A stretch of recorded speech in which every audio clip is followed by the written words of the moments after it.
الحمد لله. لكن كبروفايل انا بحب انك عمر ما اسمك يرتبط لا بموضوع ولا بخناقه ولا بمشكله ولا باشاعه ولا باي حاجه.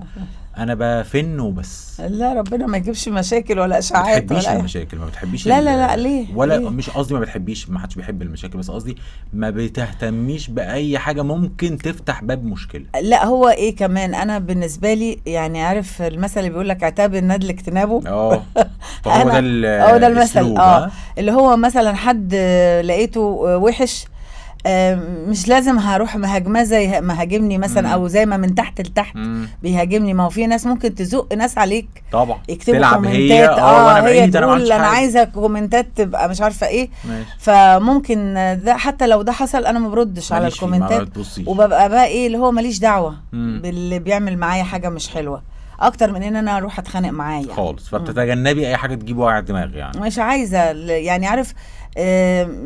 الواحد ممكن في الخناقه لو فقد اعصابه ممكن يعمل حاجات بدل ما هو يبقى اللي معاه الحق. صح. ممكن الحق، لان انا برضو ايه، انا من النوع اللي بمسك نفسي لان انا عصبيه قوي.